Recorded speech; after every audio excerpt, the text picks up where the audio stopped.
Gangguan bekalan air di Selangor terus membelenggu penduduknya sehingga kini dan sejak beberapa bulan sebelum ini boleh dikatakan setiap bulan ada saja isu gangguan bekalan yang menjejaskan kegunaan domestik malah industri. Kita ingin melihat ke hadapan apakah yang boleh kita iaitu di peringkat kerajaan, persekutuan, negeri serta agensi terlibat dengan penyediaan air ini boleh lakukan untuk pastikan isu gangguan bekalan air tidak akan berlaku. Begitu juga isu pencemaran air.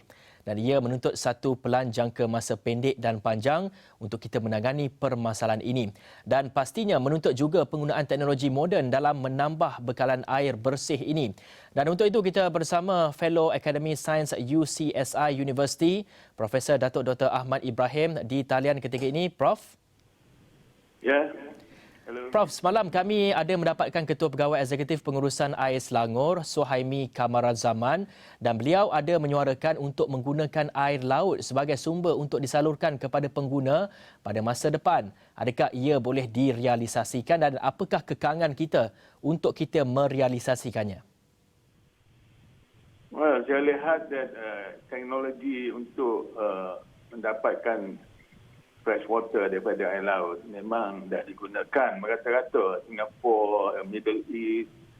Jadi kita sebagai negara yang menghadapi masalah gangguan bekalan air. Yang masalah besar ialah gangguan, bukan pollution. Pollution tu boleh diselesaikan dengan teknologi.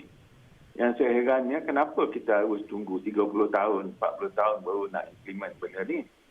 Jadi saya sarankan kepada kerajaan, tengok betul-betul teknologi ini macam mana kita boleh gunakan, pakaikan masa sekarang sebab banyak negara dah gunakan dan ini akan menyelesaikan masalah yang bersangkutan dengan gangguan bekalan air. Sebab saya lihat nak hapuskan pencemaran air ini memang rumit. Memang rumit sekali. Dia akan mengambil masa dan kira mindset pekilang-pekilang di sini memang tak sampai ke situ lagi. Jadi untuk mengurangkan gangguan bekalan air, kita harus tengok kepada teknologi.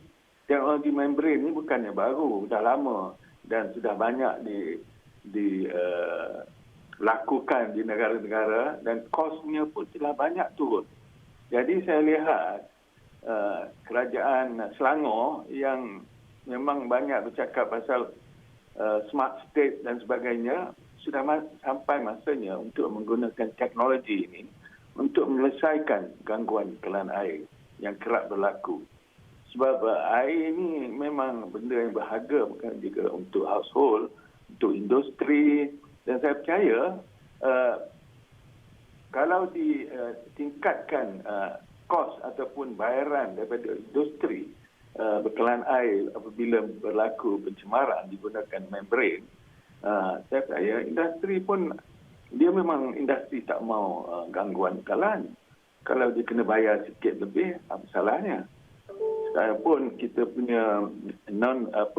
punya kegunaan air, saya dengar pada agenda Wani ni, saya bicarakan, kita kegunaan air tinggi sangat, 50% lebih daripada tahap yang disarankan oleh WHO. Jadi ini pun satu perkara lagi yang membuatkan kita terlalu banyak memakai air.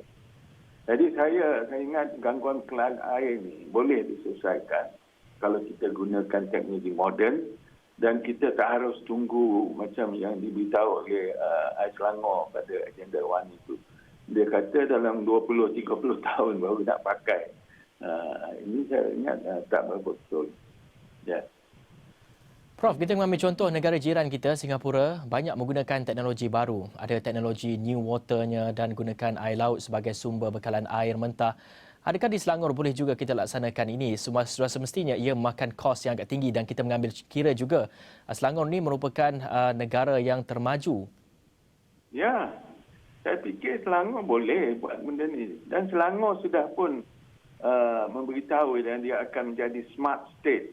Sekarang ni kalau kita tengok, Kementerian Perumahan dan Kerajaan Tempatan telah pun melancarkan satu framework Smart City. Dan dalam framework ini, untuk mencapai Smart City, kita harus melihat pada teknologi baru. Teknologi digital dan teknologi bagi air, teknologi yang ke depan. Jadi saya tak tahu kenapa Selangor tak memikirkan untuk menggunakan teknologi moden yang sudah pun digunakan oleh rata-rata. Singapura, for example, dia sudah gunakan teknologi bukan saja untuk mendapatkan air bersih daripada laut, tapi juga daripada treatment plant untuk domestic waste. Jadi saya pun tak faham. Saya ingat kita harus bangunkan satu kumpulan penyelidik dan industri yang boleh meneroka teknologi membrane untuk membangunkan bukan saja untuk Selangor tapi juga untuk negeri-negeri lain yang dalam Malaysia ni yang menghadapi kesulitan air. Saya lihat Melaka umpamanya satu masa dulu bila dia masa drought, dia punya tourism industry suffered because tak ada air.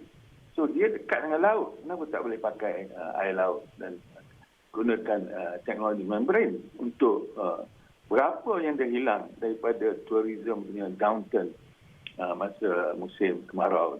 So, saya ingat kerajaan kena tengok dia punya cost benefit. Tengok dia punya cost, tengok dia punya benefit in term of kalau ada masalah dari industri, dia akan merugikan industri juga. Tengok kos yang kerugian, kos yang ingin diinvestkan. Ya. Baik, terima kasih Profesor Datuk Dr. Ahmad Ibrahim merupakan Fellow Akademi Sains UCSI University atas perincian itu.